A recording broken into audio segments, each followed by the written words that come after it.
हमारे चैनल को सब्सक्राइब करें और बेल आइकन दबाएं।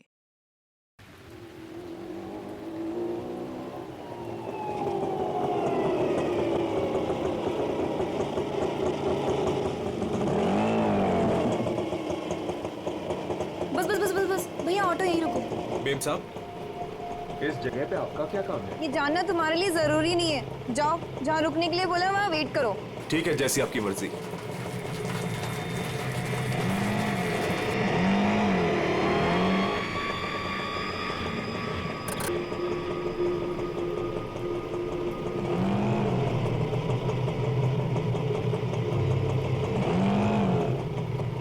अरे तुम गए नहीं अभी तक, जाओ।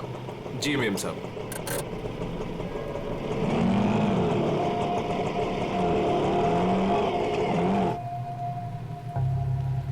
हेलो विशाखा, मैं करिश्मा बोल रही हूँ।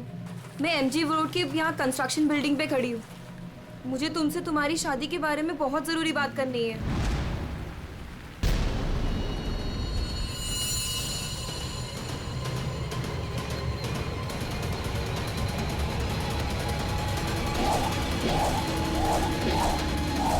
मेम साहब, मेम साहब, मेम साहब, कहाँ चली गई?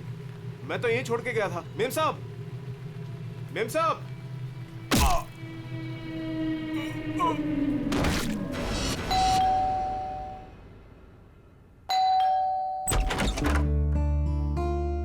अरे आप इतनी जल्दी आ गए ऑफिस से? हाँ, आज काम कुछ कम था। ये लो, आते आते तुम्हारे लिए कुछ साग सब्जियां लाया हूँ और इसे फ्रीजर में रख दो।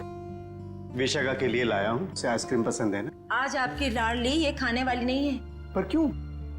आज सुबह से ही उदास है, खुद को कमरे में बंद कर रखा है और खाना भी नहीं खाया उसने। तुमने उसे कुछ कह दिया क्या?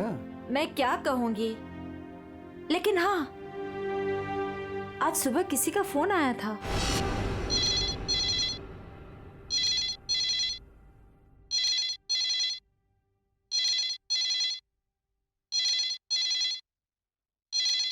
हेलो।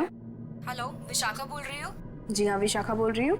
देखो, मुझे तुमसे बहुत ज़रूरी बात करनी है। ये बात तुम्हारी शादी के बारे में है। शादी? कौन सी शादी? मुझे इस बारे में कोई बात नहीं करनी है। प्लीज मुझे दोबारा कॉल मत कीजिए।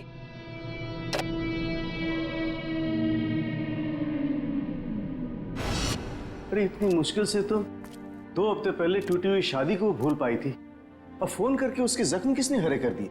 बहुत पूछा मैंने कि किसका फोन था, लेकिन रोई जा रही है, जवाब ही नहीं दे रही है। मैं देखता हूँ, तुम चिंता मत करो। विशाखा, विशाखा बेटे, विशाखा बेटे, दरवाजा खोलो। विशाखा, दरवाजा खोलो। विशाखा! ये दरवाजा क्यों नहीं खोल रही है? रोने की आवाज भी नहीं आ रही। कहीं उसने कुछ? अरे तुम विशाखा को नहीं पहचानती क्या? वो ऐसा कुछ नहीं करेगी। विशाखा बेटा, दरवाजा खोलो बेटे। विशाखा, दरवाजा खोलो। विशाखा! विशाखा?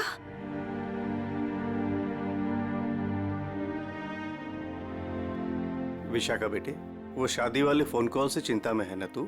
हाँ पापा, काश मैंने उस गलत लड़के से शादी की जिद न की होती। मेरी वजह से आप लोगों को कितना अपमान सहना पड़ा। अरे नहीं बेटी, ऐसा कुछ नहीं है। उस लड़की के साथ तेरी शादी नहीं हुई, ये तो बड़ी अच्छी बात है। उस परिवार से तू बच गई बेटे। हाँ। और फिर हमारे इस लाडो के लिए इस शहर में कोई लड़की की कमी है क्या? हाँ? और क्या, हमारी विशाखा है इतनी प्यारी कि कोई भी लड़का इसे देखते ही पसंद कर लेगा। नहीं माँ, इस बार अपनी पसंद पे भरोसा करके मैं कोई गलती नहीं करना चाहती। आप लोगों की पसंद पे ही मेरी मंजूरी है। अरे हाँ सरिता, कल ठीक 3 बजे लड़के वाले विशाखा को देखने आ रहे हैं, तुम तैयार रहना। आपने पहले क्यों नहीं बताया? ओहो श्रीमती जी, तो अब तो बता दिया ना। हाँ? पापा, मुझे भगाने की बहुत जल्दी है ना आपको? मैं क्यों नहीं, अब इसकी शादी हो जाएगी तो इस कमरे को मैं अपना स्टडी रूम बना लूंगा। अच्छा, तो मैं भी अपना रूम लॉक करके जाऊंगी ससुराल।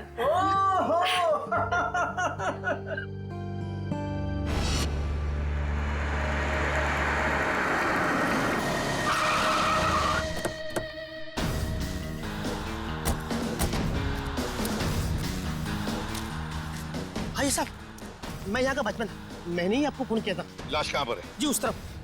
चलो दिखा। जी।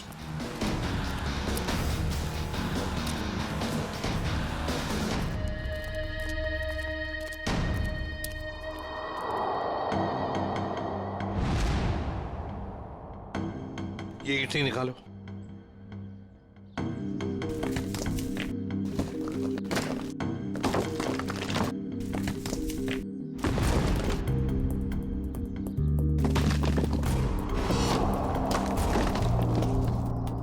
तो लगता है लाश को छुपाने की पूरी कोशिश की, लेकिन पूरी तरह से कामयाब नहीं हुआ है।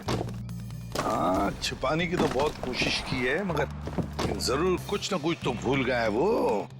कोई ना कोई सुराग तो हमें जरूर मिलेगा। वैसे लाश ज्यादा पुरानी नहीं दिख रही है। एक काम करो, बाहर निकालो इसे आराम से, संभल के।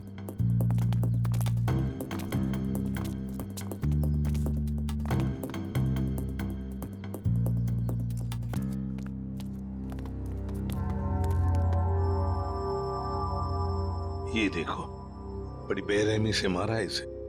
सामने से सीधे चाकू घोंप दिया सीने में। हाँ सर, देख के लगता है कि इसे चीखने चिल्लाने का मौका ही नहीं मिला। ये देखो, इसके सिर के पीछे भी चोट है। लगता है जिसने भी ये किया है ना, शायद पीछे से आकर इस रिक्शा वाले के सिर पर पीछे से हमला किया, वार किया। ये बेचारा मुड़ गया हमलावर को देखने के लिए, तो सामने से चाकू घोंप दिया।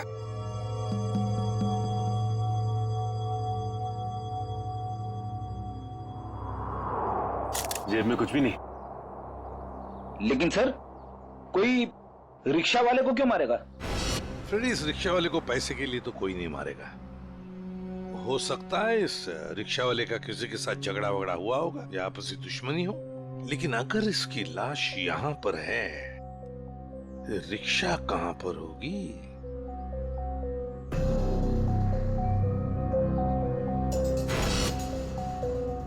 सर, हाँ, सर ये देखिए। सर, ये खून की बूंदें और घसीटने के निशान हैं।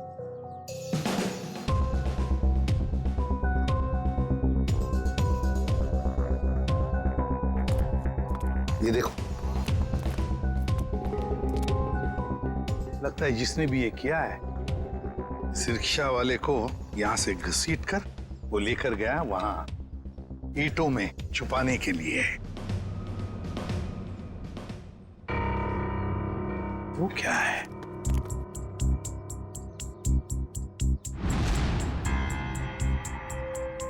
किसी आदमी की घड़ी?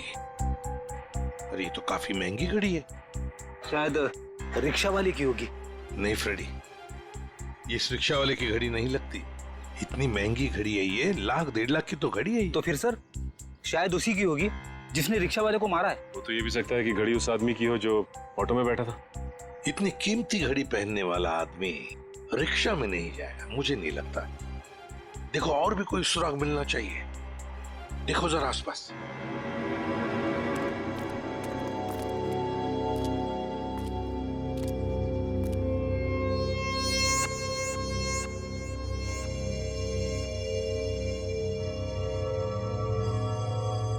अरे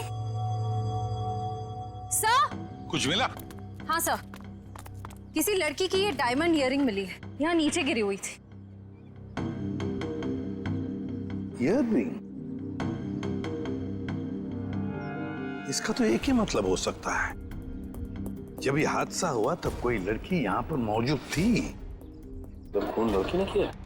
सचिन, पता नहीं खून किसने किया, लड़की ने या और किसी ने, लेकिन एक बात तो जरूर है कि ये लड़की उस रिक्शा वाले के साथ मौजूद थी। सर, हो सकता है ये लड़की उस ऑटो वाले की सवारी थी। लेकिन लड़की यहाँ ऐसी जगह क्या करने आई थी? कुछ ना कुछ तो और ही चक्कर है। जो भी हो, उस हादसे में जरूर हाथापाई हुई होगी, जिसकी वजह से वहां पर वो घड़ी मिली और अब ये ईयररिंग। ये केस तो बहुत पेचीदा हो गया। इतने सारे सवाल लेकिन जवाब इतने कम। सारे सवालों का जवाब इसी बिल्डिंग में है। इस बिल्डिंग को अच्छी तरह से छान मारते। Let's go.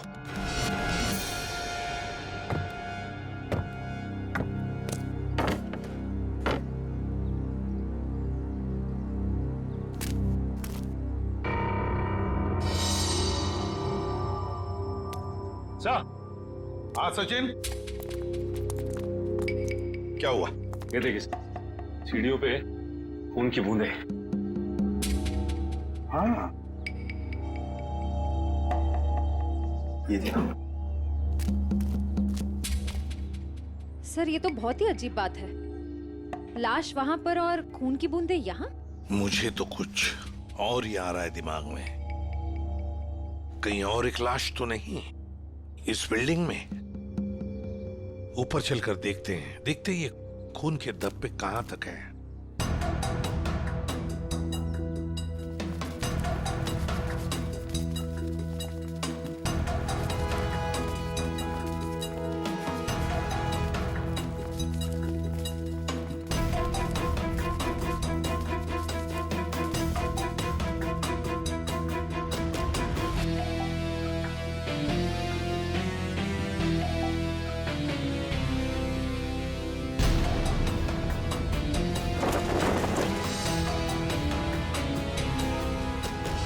भाई साहब मैं तो कहता हूँ अभय और विशाखा एक दूसरे के लिए बिल्कुल सही है। दोनों के ख्यालात मिलते जुलते हैं, दोनों का स्वभाव एक है और वैसे एक साथ स्कूल में पढ़ चुके हैं।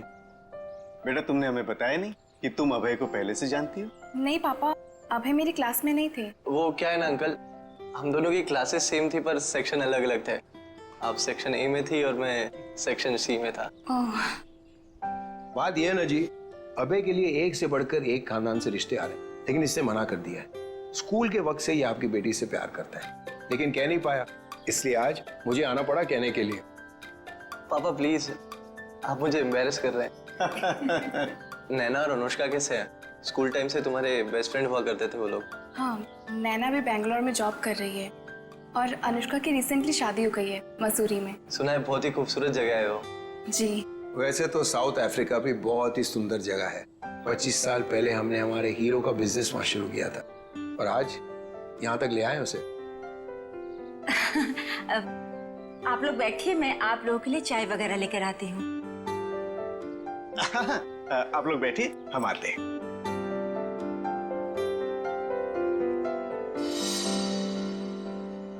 क्या बात है सरिता, क्या हुआ? देखिए, लड़का और परिवार तो मुझे अच्छे लग रहे हैं, लेकिन एक बार आप साफ साफ पूछ लीजिए, लेन देन की जो भी बात है। सरिता क्यों चिंता करती हो? देखो मुझे नहीं लगता कि धीरेन्द्र जी की कोई मांग है, और अगर होगी भी तो हम मांग पूरी कर देंगे ना। देखो सरिता, मेरी पेंशन है, तुम्हारे जेवर है, और अगर जरूरत पड़ी तो हम ये मकान बेच देंगे। आखिर हमारी एक ही बेटी है। ओफो, आप एक बार पूछ तो लीजिए ना, कहीं कोई बड़ी मांग रख दी तो। फिर तो ये रिश्ता नहीं हो पाएगा। खैर, अपनी किस्मत है, देखते हैं। चलो लीजिए भाई साहब। ये सब लाने की क्या जरूरत थी? इतनी तकलीफ क्यों की आपने? अरे क्या कहते हैं भाई साहब, ये तो कुछ भी नहीं है, ये तो आपको लेना ही पड़ेगा। चाय लीजिए। ये लो बेटे।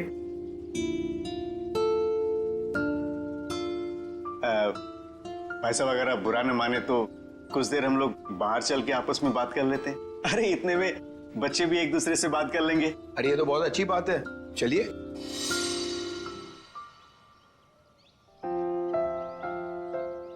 भाई साहब, आपका बेटा हमें बहुत पसंद है। मुझे भी बिल्कुल विशाखा जैसी बहू चाहिए थी।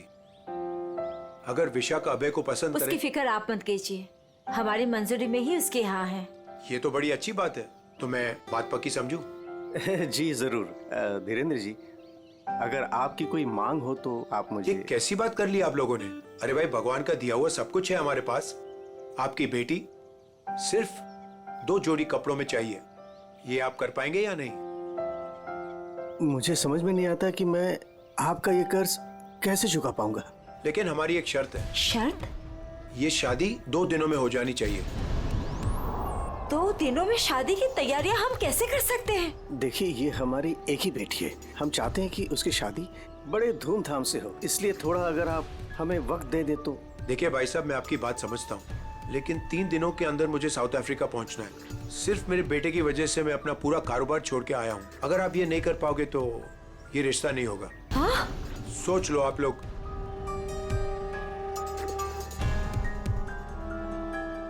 ठीक है भाई साहब, ये शादी परसों ही होगी। ये तो बहुत अच्छी बात है, मुबारक हो। देखिए, आप शादी की तैयारियां कीजिए, पैसे की चिंता न कीजिए, वो हम करेंगे। जी।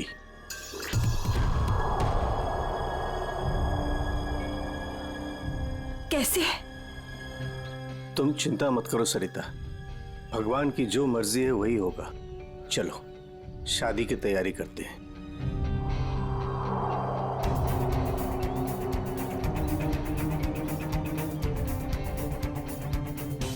पता नहीं मुझे ये सब ठीक क्यों नहीं लग रहा है। शादी ब्याह जैसी चीज जल्दबाजी में करना, कहीं हम गलत निर्णय तो नहीं ले रहे?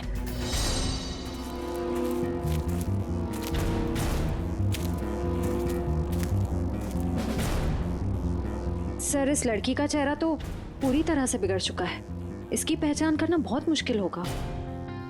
तो सर, लड़की के पास से ना ही कोई आइडेंटिफिकेशन मिला है, ना ही कोई मोबाइल। तो लाश को देख के लगता है कि इसकी और उस ऑटो ड्राइवर की मौत लगभग एक ही वक्त हुई है सर।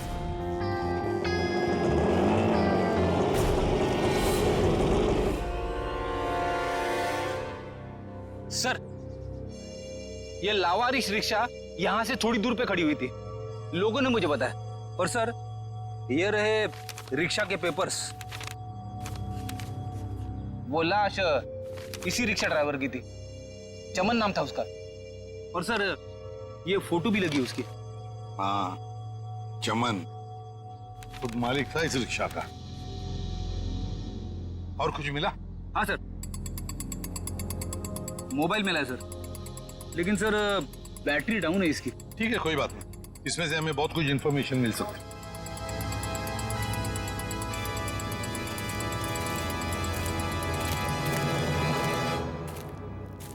वॉचमैन होना यहाँ के। कैसी ड्यूटी करते हो? दो खून हुए यहाँ पर। साहब जी, ये सब कैसे हुआ? मुझे नहीं पता चला। चुप, नाटक बंद। जरा याद करके बताओ, क्या कोई आया था यहाँ पर इस रिक्शा में से? कोई नहीं आया था इस रिक्शा से। ये कैसे हो सकता है? हाँ? कोई बिल्डिंग से ऑटो दूर क्यों खड़ा करेगा? बताओ कौन आया था? हाँ साहब जी, याद आया, जब मैं खाना खाने गया था ना, जरूर कोई आया होगा। झूठी करते हो।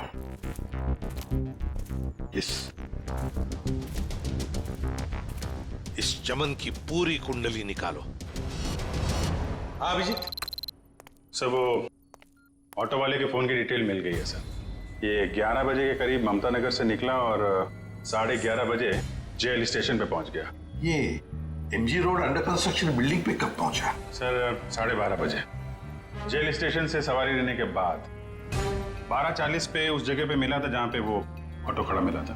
मतलब जेल स्टेशन से उसने सवारी उठाई, तो फिर अभिजीत उस वक्त दो मोबाइल फोन होंगे उस रिक्शा में, एक रिक्शा वाले का और शायद इस सवारी का भी। हाँ सर, मोबाइल कंपनी वालों ने बताया कि रिक्शे वाले के मोबाइल के साथ साथ एक और मोबाइल ट्रैवल कर रहा था। जयवंती और पेटी लगे हैं उसका डिटेल निकालने में। चलो अच्छा है। अब देखना यह है कि सर वो सवारी विक्टिम थी या मुजरिम।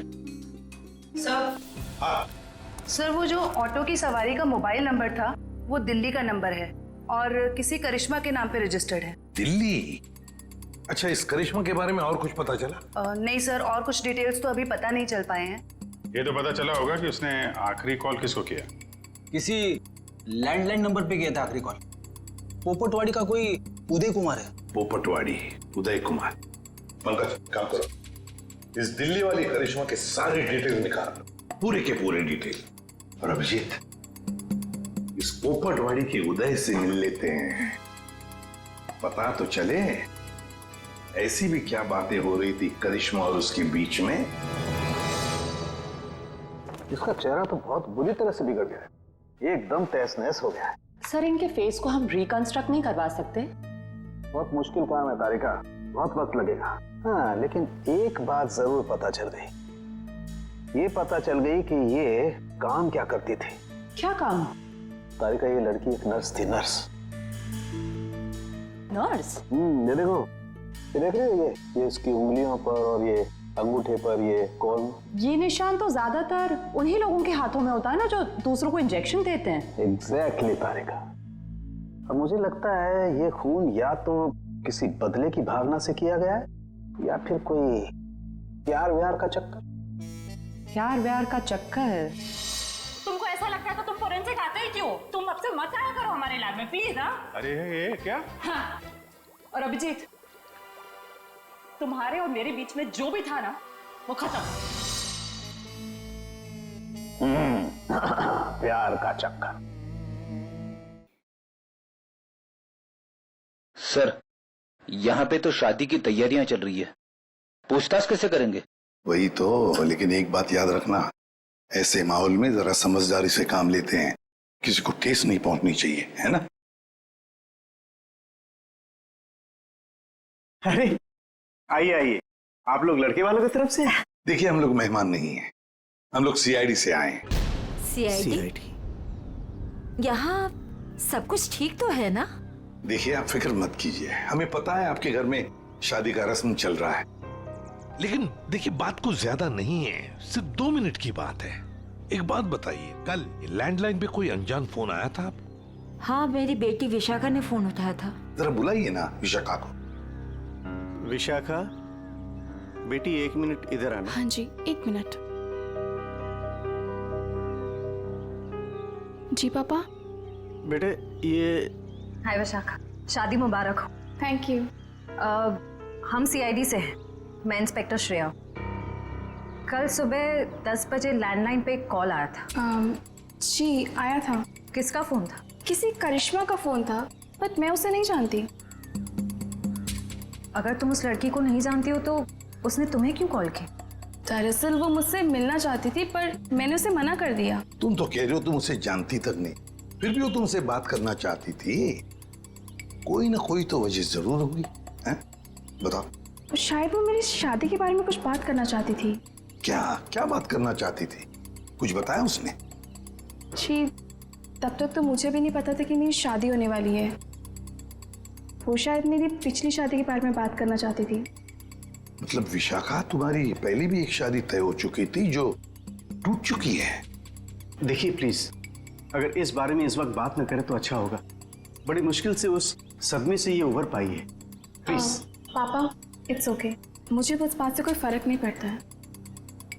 पर आप इस फोन कॉल के बारे में मुझसे इतने सवाल क्यों पूछ रहे हैं? दरअसल बात यह है कि करिश्मा नाम की उस लड़की का। एक मिनट, मैं समझाता हूँ।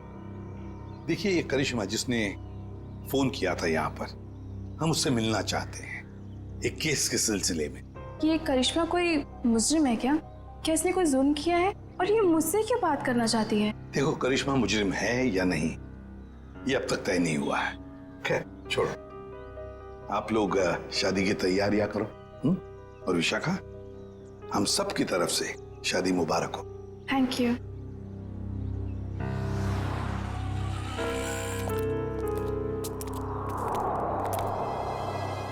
हेलो, सुनो, सब गड़बड़ हो गया है यहाँ। सीआईडी आ गई है। हाँ जी, क्या हाल है बॉस? फिर से बन गया चेहरा? अरे चेहरा बनने में टाइम लगता है ना यार। और कितना टाइम चाहिए तुझे? मैं बोल रहा था तारिका, प्रद्युमन जैसे ही मेरी शक्ल देखेगा पीछे पड़ जाएगा। कितना टाइम लेगा चेहरा बनाने में? यार इतना सा काम है सारुण के। वैसे एक बात बताओ, आप लोगों को वाकई कुछ पता नहीं चला उस लड़की के बारे में? हमें इतना तो पता चल चुका है कि उस लड़की का नाम करिश्मा है और वो दिल्ली की रहने वाली थी। और अगर मैं ये बताऊं कि करिश्मा एक नर्स थी तो? सर, उस करिश्मा के बारे में नई बात पता चली सर। क्या? वो दिल्ली में 10 स्टार हॉस्पिटल में नर्स है। लो, ये बात अब बता रहे हैं, मैं कब की बता चुका ये बात। 10 स्टार हॉस्पिटल दिल्ली। वाह यार अभय, बड़ी सुंदर दुल्हन मिली है तुझे, सच्ची। पता नहीं कहाँ से किस्मत लिखा के लाया है। अरे वो कहते हैं ना, लंगूर के हाथ में अंगूर। एग्जैक्टली।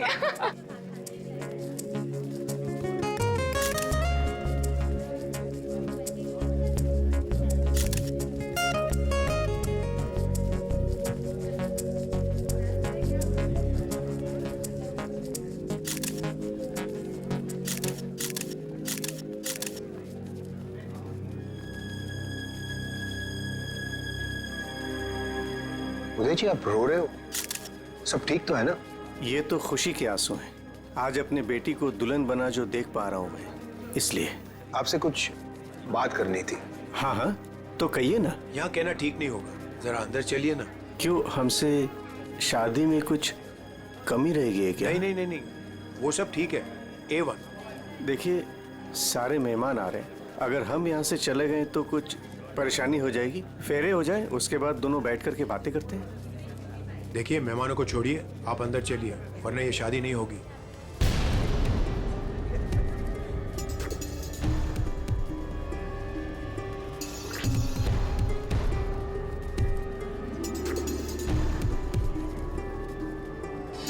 आइए उदय जी।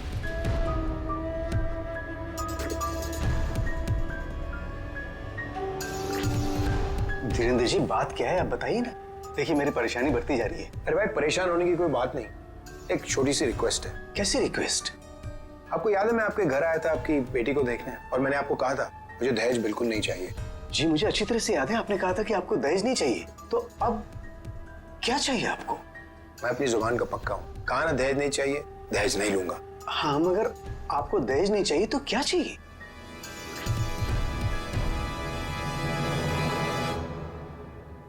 Kidney kidney kidney.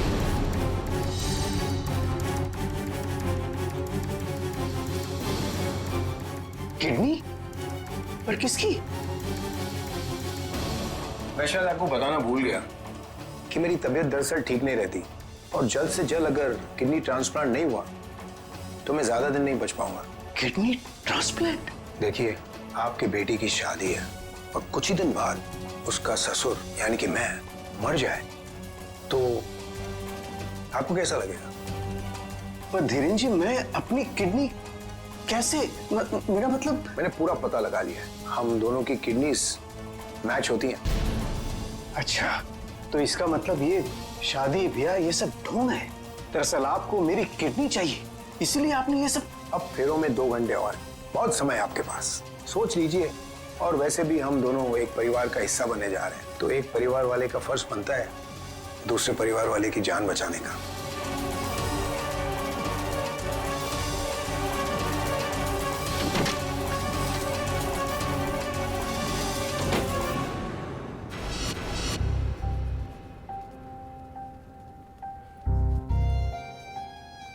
आपको दहेज नहीं चाहिए तो क्या चाहिए? Kidney kidney kidney.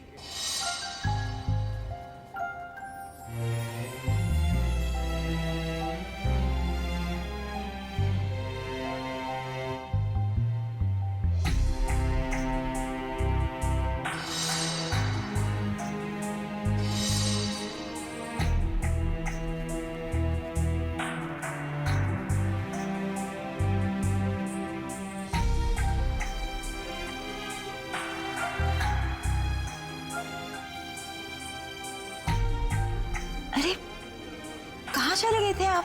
कुमार साहब आए हैं अपनी पत्नी के साथ, वो आपको ढूंढ रहे थे। सरिता आओ मेरे साथ, 2 मिनट तुमसे बात करनी है। चलो।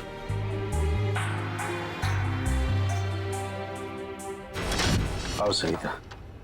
क्या हुआ मुझे बताएंगे भी? सरिता दरवाजा बंद कर दो, बताता हूँ।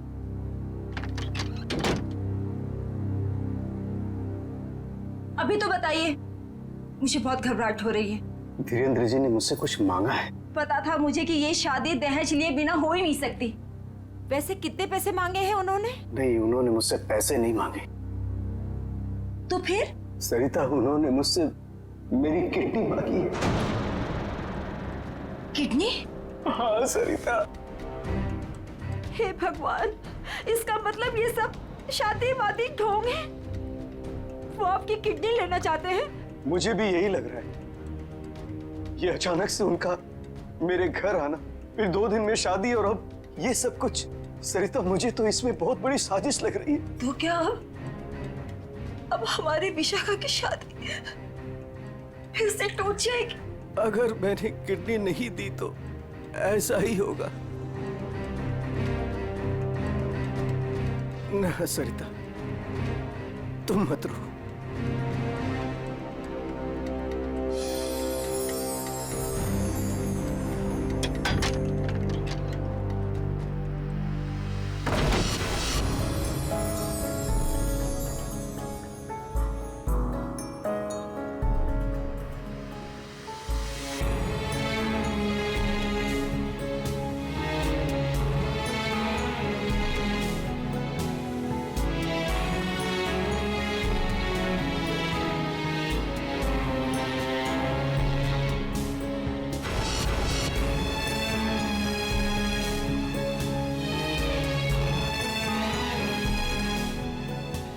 सारे मेहमान आ चुके हैं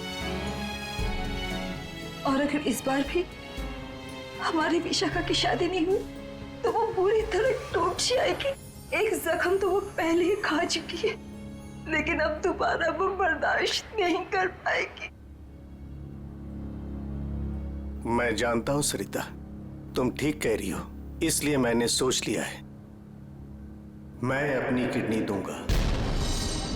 हाँ सरिता।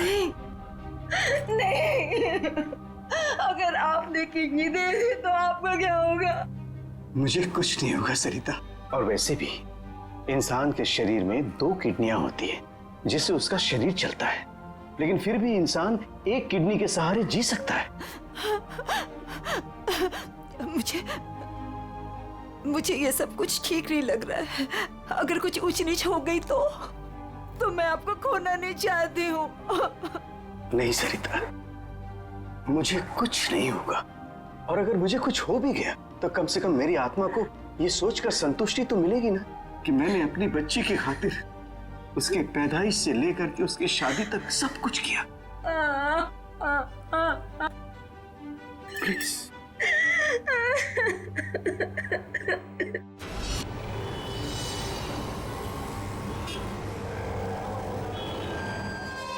हेलो सर, मैं अनुज, इस हॉस्पिटल का डीन। करिश्मा की मौत की खबर सुनकर आई एम शॉक्ड। वो बहुत ही काबिल नर्स थी। वैसे डॉक्टर साहब एक बात समझ में नहीं आ रही है, ये करिश्मा ने अचानक से छुट्टी क्यों ली और फिर यहाँ से मुंबई चली गई? कोई खास वजह थी क्या छुट्टी लेने?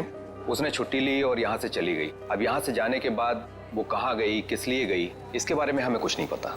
देखिए, हम लोग करिश्मा के घर गए थे, लेकिन वहाँ से कोई ज्यादा जानकारी मिली नहीं है। क्या आप बता सकते हैं कि यहाँ पे करिश्मा को कोई सामान वगैरह पड़ा है? आप चाहें तो करिश्मा का लॉकर देख सकते हैं। जी हाँ, जरा दिखाइए लॉकर। आइए।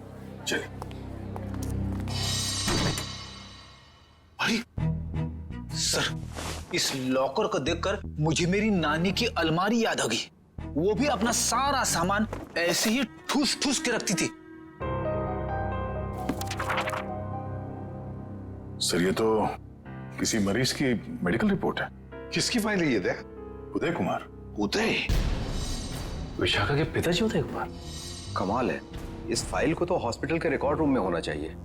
ये करिश्मा के लॉकर में कैसे? मतलब ये करिश्मा उदय जी और उसके परिवार वालों को जानती थी? वो परिवार वाले तो बता रहे थे कि वो करिश्मा को जानते ही नहीं। जरा बताइए, किस चीज का इलाज चल रहा था उदय का?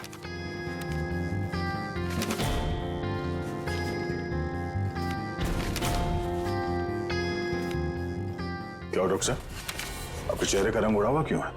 उदय जी को फूड पॉइजनिंग थी और उनके सारे टेस्ट किडनी के करवाए गए हैं। क्या? बताइए यार, ये क्या चक्कर है? नहीं नहीं नहीं दया, कुछ ना कुछ तो गड़बड़ जरूर है, कुछ ना कुछ तो गड़बड़ है। अच्छा डॉक्टर साहब, इस करिश्मा का बर्ताव कुछ अजीब लगा आपको? मतलब कुछ गड़बड़ लगा आपको कभी? नहीं, ऐसा तो कुछ भी नहीं लगा। सर, ये देखिए। माय गॉड, तो ये बात है। क्या बात है उदय? अरे डॉक्टर चंद्रप्रकाश, आओ बैठो बैठो। ये अचानक क्या बात करना चाहते हो तुम मुझसे? और भाभी जी क्यों रो रही हैं? शादी में कोई मदद वगैरह चाहिए? डॉक्टर, शादी की कोई बात है ही नहीं। अच्छा, तुम ये फाइल मेरी देखो ना, मेरी मेडिकल फाइल। ये फाइल चेक करके बताओ कि क्या मैं अपनी एक किडनी डोनेट कर सकता हूँ? उदय, तुम्हारी बेटी की शादी हो रही है और इस वक्त तुम्हें ये सवाल सूझ रहा है?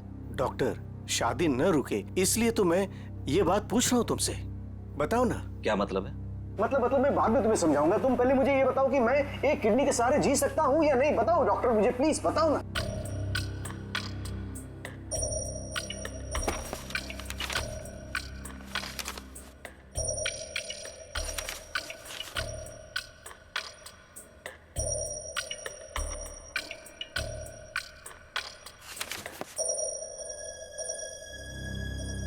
डॉक्टर, रिपोर्ट ठीक तो है ना? क्या हुआ चंद्रप्रकाश, बताओ ना कुछ मुझे।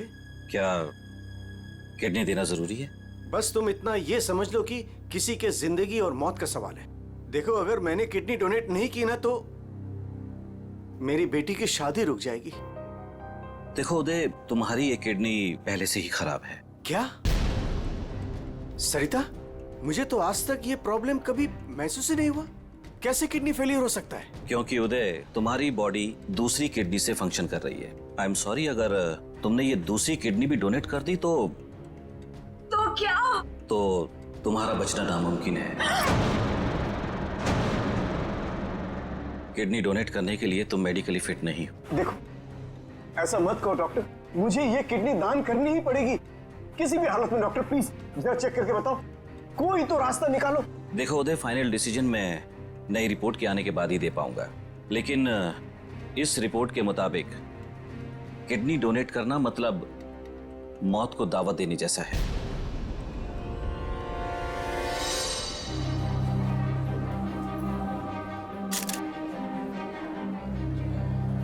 आओ। क्या हुआ माँ?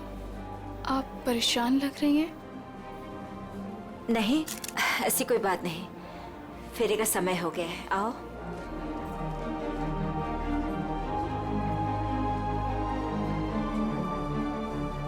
अरे उदय जी, आप ही को ढूंढ रहा था। फेरे लगवाएं या फिर मैं बारात वापस? जी नहीं, बारात वापस ले जाने की नौबत नहीं आएगी। मुझे पता था, आप बड़े समझदार इंसान हो, सही डिसीजन लिया। और वैसे आप अपनी बेटी को इतना प्यार जो करते हो, आइए।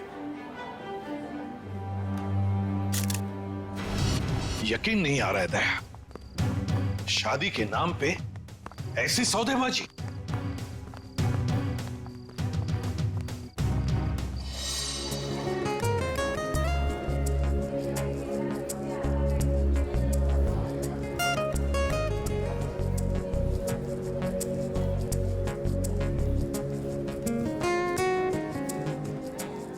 रुक जाइए।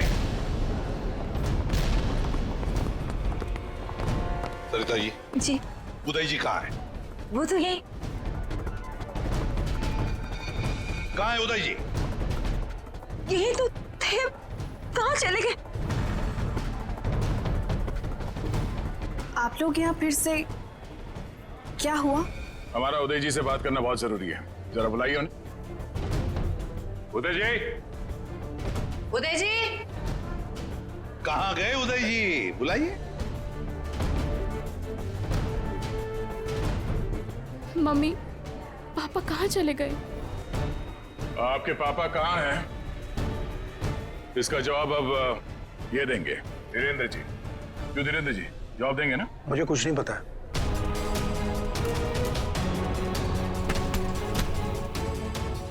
नहीं पता तो सड़क कहाँ है आप? हाँ? सर, मैंने कुछ नहीं किया सर। मैं तो इनका असली बेटा भी नहीं हूँ सर। मेरे पति को इन लोगों ने गायब करवाया होगा और किडनी के लिए ये लोग शादी तोड़ने की धमकी दे रहे थे। मॉम, आपने बात मुझे पहले क्यों नहीं बताई? आपके और पापा से बढ़कर मेरे लिए कुछ नहीं है। शर्म आनी चाहिए तुम्हें, शादी जैसे पवित्र बंधन के आड़ ऐसा घिनौना अपराध करते हुए। सर मैं मानता हूँ, इसी प्लान के जरिए मैंने किडनियों का व्यापार किया। क्या? शायद इसीलिए उन गुनाहों की सजा है कि मेरी खुद की किडनी बेकार हो गई। लेकिन इस बार सर, मैं खुद की जान बचाने के लिए कर रहा था। इसके लिए किसी और की जान चली जाए? अब बताओ, करिश्मा को क्यों मारा? सर मैंने करिश्मा को नहीं मारा, बल्कि वो तो मेरी मदद करती थी मरीज ढूंढने में। सर इस बार मैंने गैंग वालों को बताया बिगैर एक किडनी गायब कर दी। उसी बात को लेकर वो मुझे ब्लैकमेल कर रही थी कि वो बाकी गैंग वालों को और विशाखा को ये बात बता देगी। इसीलिए तुमने करिश्मा को मारा है? इसीलिए? नहीं सर, मेरा यकीन मानो, मैंने उसे नहीं मारा। मुझे लगता है कि सर, उसके मौत के पीछे मेरे बाकी गैंग वालों का हाथ है। कौन है तुम्हारे साथी? कहाँ लेकर गए उदय को? किडनी निकलवाने। ऑपरेशन शायद शुरू भी हो गया होगा। कहाँ हो रहा है ये किडनी निकालने का ऑपरेशन?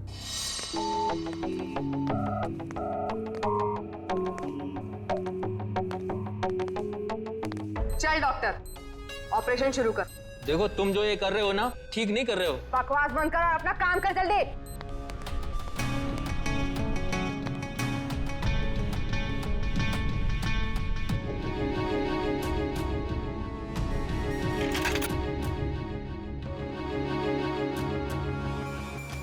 अबे जल्दी करना।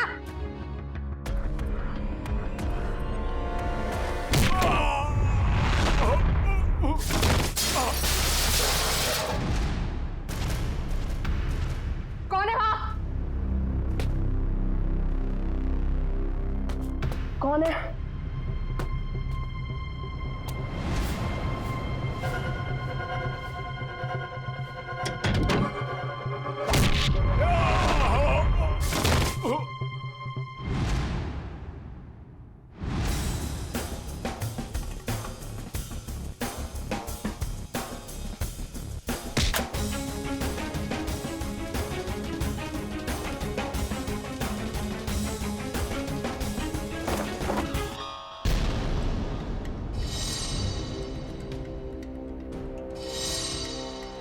अपने जुर्म का इनाम तो लेती जाओ।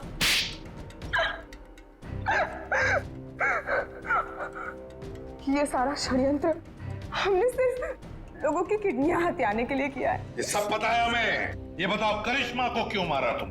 क्योंकि करिश्मा हमें धोखा दे रही थी। लेकिन तुमने करिश्मा का खून किया, ये बात तुमने धीरेन्द्र से क्यों छुपाई? ताकि जब धीरेन्द्र किडनी ट्रांसप्लांट के लिए ऑपरेशन थिएटर में आए तो वहां उसे आराम से मार सके, ताकि वो खून ना लगकर एक हादसा लगे। और उदय की किडनी तुम ऊंचे दाम में बेचना चाहती थी, क्योंकि उदय का blood group Bombay blood group है, एक रेयर ब्लड ग्रुप है ना?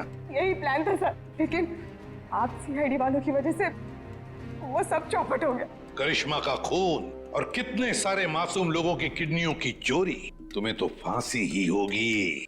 इतना काफी है तुम्हें फांसी के फंदे तक पहुंचाने के लिए। जयवंती, ले जाओ इसे। सर।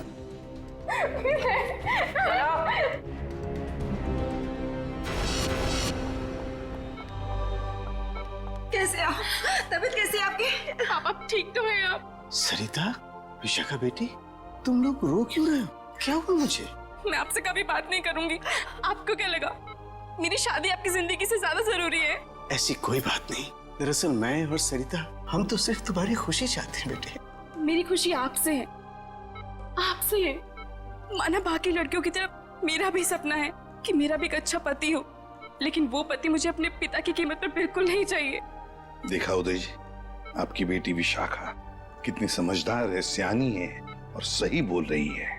एक बात हमेशा ध्यान में रखना, बेटी घर का सम्मान होती है, सुख होती है, खुशी होती है। उसके हाथ पीले करना तो सौभाग्य की बात होती है, लेकिन उसके लिए माता पिता को अपनी जान दांव पर लगाने की कोई जरूरत नहीं। एसीपी साहब, मैं आपसे वादा करता हूं, चाहे कुछ भी हो जाए, मगर मैं इंतजार करूंगा।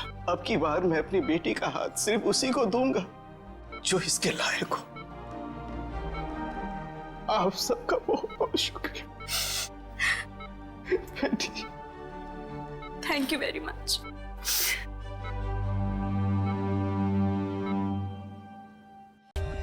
For more updates, subscribe to our channel, click the show links and enjoy watching the videos.